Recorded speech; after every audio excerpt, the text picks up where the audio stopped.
Good afternoon students, welcome to my channel Toppers Hub. तो आज हम बायोलॉजी क्लास 11th का chapter cell the unit of life complete करेंगे in 3 और 4 lectures. तो सेल के बारे में हम 9th क्लास से पढ़ते आ रहे हैं। तो जो एक डेफिनेशन है सेल के बारे में जो सबके दिमाग में सेट हो रखी होती है वो है कि जो सेल है, cell is a structural and functional unit of life.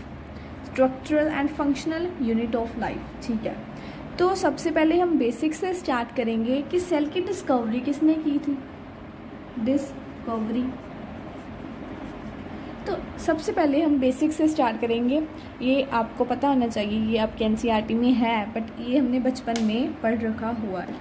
तो सबसे पहले जो साइंटिस्ट थे उनका नाम है रॉबर्ट हुक। रॉबर्ट हुक, इन्होंने 1665 में सबसे पहले डेड सेल डिस्कवर किया था। डेड सेल डिस्कवर किया था कैसे? कॉर्क से।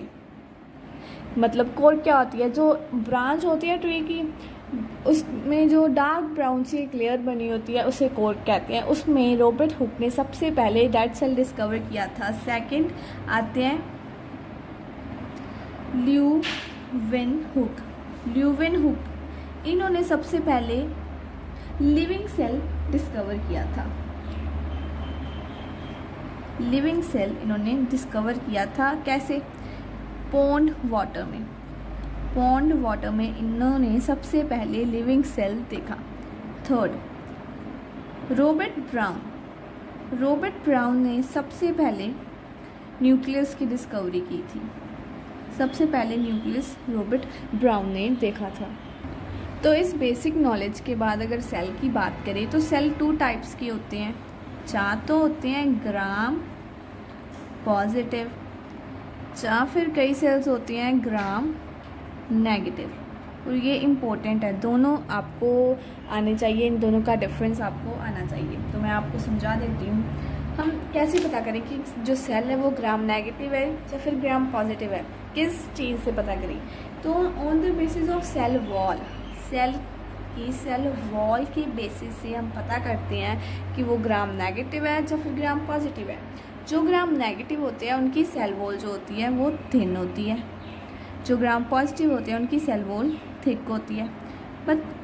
बट हमको कैसे पता लगे कि सेल वॉल थिन है या फिर थिक है? उस बेसिस पे आगे हम बताएंगे नेगेटिव है या पॉजिटिव है। तो सबसे पहले तो हम पता करेंगे सेल वॉल थिक है या फिर थिन है। तो उसके लिए हम एक एक्सपेरिमेंट करते हैं, स्टेनिंग। मतलब सेल की स्टेनिंग करते हैं, सेल में कलर डालते हैं। So we do staining. वो कैसे मैं आपको समझाती हूँ विद एक डायग्राम। मान लीजिए ये एक स्लाइड है, 3 स्लाइड्स बनाती हूँ। ये डायग्राम के थ्रू मैं आपको समझाऊंगी स्टेनिंग कैसे करते हैं, ठीक है जी। ये मान लीजिए ये तीनों स्लाइड्स हैं हमारे पास।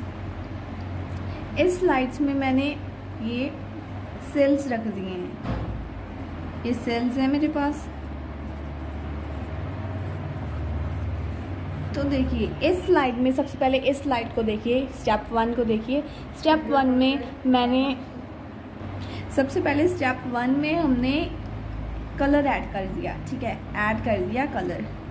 इसमें जब कलर ऐड कर दिया तो सब में कलर हो गया, ठीक है। सब बैक्टीरिया में कलर हो गया। अभी जब हम डी स्टेनिंग करेंगे, यहाँ पर हमने स्टेन किया था बैक्टीरिया सेल्स को, मतलब ऐड किया था कलर। यहाँ पर हमने डी स्टेनिंग कर दिया है। डी स्टेनिंग, कलर रिमूव करना, ठीक है। जब हमने कलर रिमूव किया तो कुछ बैक्टीरिया में कलर रह गया, नहीं रिमूव हुआ, और कुछ में कलर रिमूव हो गया। अभी जिस बैक्टीरिया में कलर रिमूव हो गया है, जैसे ये इस बैक्टीरिया में कलर रिमूव हो गया है, कलर्स डज नॉट रिमेन्स, वो होते हैं हमारे ग्राम नेगेटिव। और जिनों में कलर रहा है, जैसे ये बैक्टीरिया है, इसमें कलर रिमूव नहीं हुआ, डीस्टेनिंग के बाद भी कलर इसमें है इस सेल में, तो ये हमारे होंगे ग्राम पॉजिटिव। ग्राम पॉजिटिव मतलब ग्राम पॉजिटिव है, इसकी जो सेल वॉल होगी वो थिक होगी, ये कलर रिमूव हो गया है, ये ग्राम नेगेटिव है, इसकी सेल वॉल क्या होगी, थिन होगी। ठीक है, तो इसी के बेस पर डिफरेंसेस पर क्वेश्चन आता है, आप डिफरेंस लर्न कर लेना। तो इसके बाद हम सेल की सारी इंफॉर्मेशन लेंगे, सेल के अंदर के ऑर्गेनेल्स और हर एक चीज़ सेल के बारे में हर एक नॉलेज लेंगे जितनी भी एनसीईआरटी में गिवन है।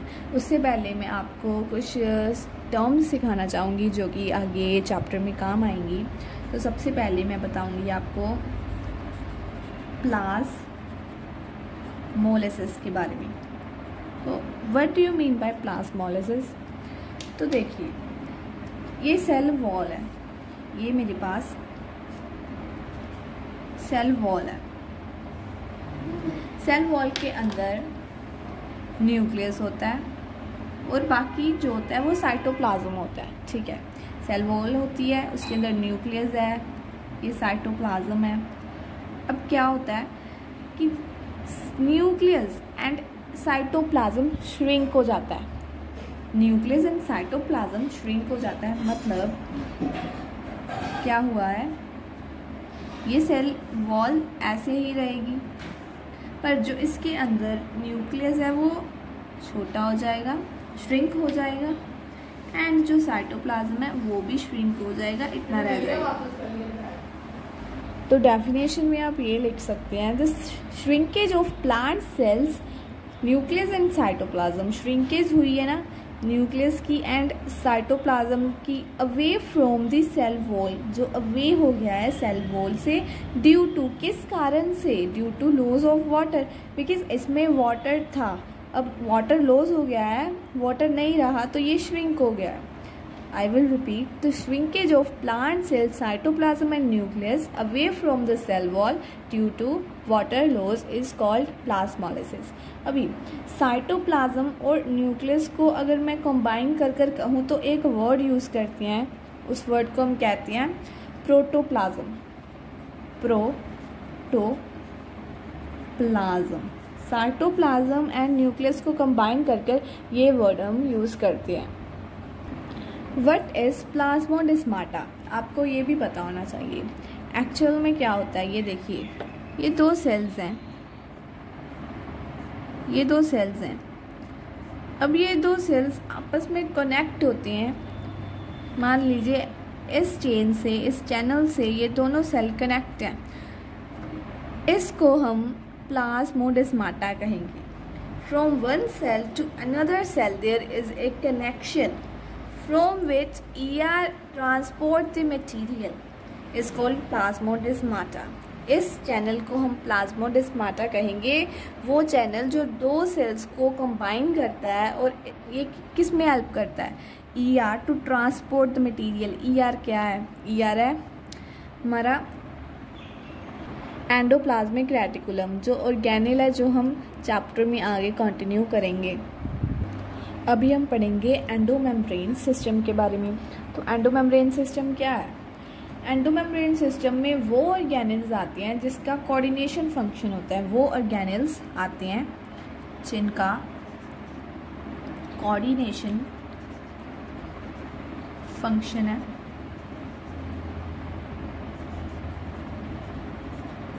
और जिसके पास मेम्ब्रेन है अपनी, मेड अप ऑफ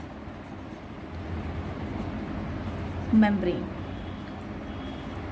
वो ऑर्गेनेल्स, वो सेल के अंदर के वो ऑर्गेनिजम्स जिसका कोऑर्डिनेशन फंक्शन हो, मतलब जो जिनके फंक्शन आपस में जुड़े हों, वो स्ट्रक्चर्स, और वो स्ट्रक्चर्स जो मेम्ब्रेन के साथ बने हों, उसको हम एंडोमेम्ब्रेन सिस्टम के अंदर काउंट करते हैं। और वो कौन से ऑर्गेनेल्स हैं, उनका नेम है Golgi bodies. Example, Golgi bodies, ER endoplasmic reticulum, lysosomes some vacuoles।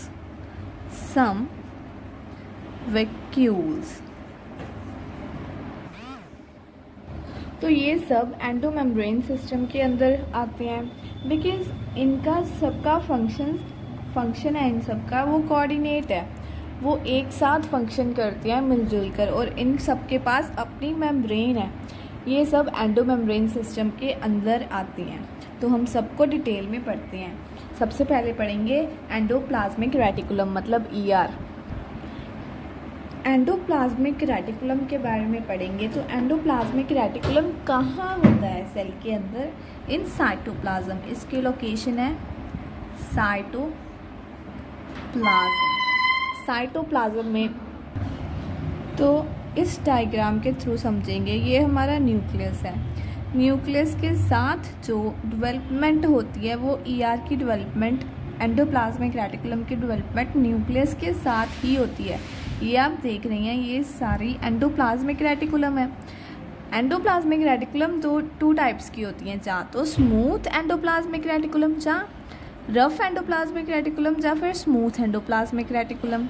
जो रफ एंडोप्लाज्मिक रेटिकुलम होती है उसके अंदर राइबोसोम्स अटैच होते हैं। ये स्ट्रक्चर देख सकते हो आप, मैं जूम कर बताती हूँ। ये स्ट्रक्चर्स, इसके साथ कुछ राइबोसोम्स लगे होते हैं, बट स्मूथ एंडोप्लाज्मिक रेटिकुलम के साथ राइबोसोम्स नहीं लगे होते। जिसके पास राइबोसोम होते हैं वो रफ होता है, R से राइबोसोम्स इसके साथ अटैच होते हैं। तो ऐसा कुछ स्ट्रक्चर होता है ER का।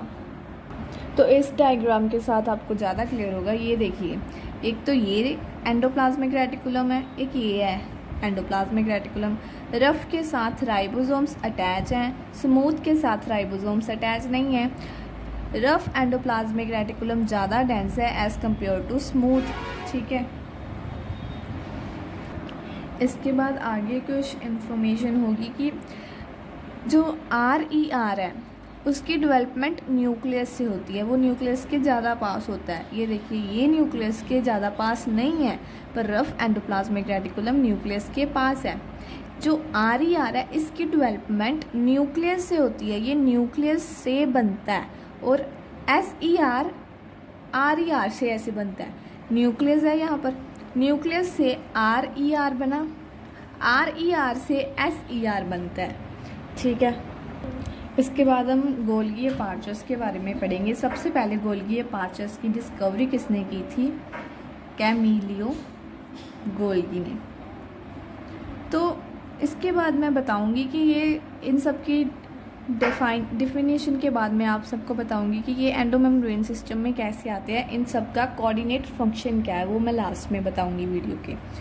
तो गोल्गी अपार्चस कैमिलो गोल्गी ने इन 1898 में गोल्गी अपार्चस की डिस्कवरी की थी। गोल्गी अपार्चस एनिमल सेल में ये ग्रुप्स में फाउंड होता है। जो इसका स्ट्रक्चर होता है वो कुछ ऐसा होता है, ये ऐसा एक साथ होते हैं कॉन्सेंट्रिक सर्कल्स में। कॉन्सेंट्रिक कहते हैं इस शेप को हम, कॉन्सेंट्रिक, अरेंज इन कॉन्सेंट्रिक। ठीक है, तो इन एनिमल सेल्स ये ऐसे अरेंज होता है, इसलिए हम इसको गोल्गी अपार्चस कहते हैं। बट इन प्लांट सेल इसको हम गोल्गी अपार्चस नहीं कहते, इसको हम इन प्लांट सेल हम कहते हैं डाइकाइटोसोम्स। बिकॉज प्लांट सेल में ये ऐसे ग्रुप्स में नहीं होता, ये सेपरेटली होता है। सेपरेटली ये गोल्गी अपार्चस होता है, इसका नेम ये होता है इन प्लांट सेल। तो एनिमल सेल की बात करते हैं जो हमारे सिलेबस में है। तो जो गोल्गी अपार्चस है इसको हम कॉन्सेंट्रिक कहते हैं कि ये कॉन्सेंट्रिकली अरेंज है, ये इंटरकनेक्टेड है बाय फंक्शंस। इसके 2 फेसेस हैं, जो इम्पोर्टेंट बात है कि इसके 2 फेसेस हैं, 2 फेसेस वो पढ़ेंगे हम। तो सबसे पहले तो इसका है फॉर्मिंग फेस, फॉर्मिंग फेस, और एक है मैच्योरिंग फेस। मैच्योरिंग फेज को हम ट्रांस भी कहते हैं, फॉर्मिंग फेज को हम सिस भी कहते हैं। तो देखिए एंडोप्लाज्मिक रेटिकुलम में तो क्या होता है कि एंडोप्लाज्मिक रेटिकुलम में वेसिकल बनते हैं। मतलब वेसिकल क्या है? प्रोटीन पैक्स एंडोप्लाज्मिक रेटिकुलम में बनते हैं। इसको हम वेसिकल भी कहते हैं, वेसिकल। तो वेसिकल एंडोप्लाज्मिक रेटिकुलम से बनकर जब बाहर आते हैं वो गोल्गी अपार्चर्स में जाते हैं। वेसिकल एंडोप्लाज्मिक रेटिकुलम से वेसिकल गोल्गी अपार्चर्स में आए। मान लीजिए ये वेसिकल है जो कि एक्चुअल में ये प्रोटीन है, ये इस साइड में जाएगा, गोल्गी अपार्चर्स के इस साइड से जाएगा और ये बाहर वाली साइड से बाहर आएगा। मतलब इस साइड से बाहर आएगा, इस साइड से अंदर जाएगा, इस साइड से बाहर आएगा। इस साइड से जो जा रहा है इस साइड को हम कहते हैं फॉर्मिंग फेज। जैसे जिस साइड से वो बाहर आता है, वेसिकल जिस साइड से बाहर आता है, इसके अंदर कुछ रिएक्शंस होती हैं वेसिकल के साथ। तो जिस फेज से वो बाहर आता है उसे हम कहते हैं मैच्योरिंग फेज। तो इस गोल्गी अपार्चर्स के फंक्शन क्या है? सबसे पहला पैकेजिंग, मतलब इसके अंदर जो वेसिकल जाता है उसके बाद वो कैसे, वो उसके अंदर फंक्शन क्या होता है? सबसे पहले तो पैकेजिंग होती है, दूसरे नंबर पर मॉडिफिकेशन ऑफ प्रोटीन, तीसरे नंबर पर लाइसोसोम सिंथेसिस। तो फाइनल में हमारा लाइसोसोम बन जाता है। मैंने कहा ना ईआर के बाद जाएगा गोल्गी अपार्चर्स में, गोल्गी अपार्चर्स के बाहर निकला तो वो एक लाइसोसोम बन जाता है। तो हम आगे पढ़ेंगे लाइसोसोम के फंक्शंस के बारे में नेक्स्ट वीडियो में। तो कंटिन्यू करना नेक्स्ट वीडियो में भी। उतने टाइम तक वीडियो को लाइक कर दो, चैनल को सब्सक्राइब कर दो।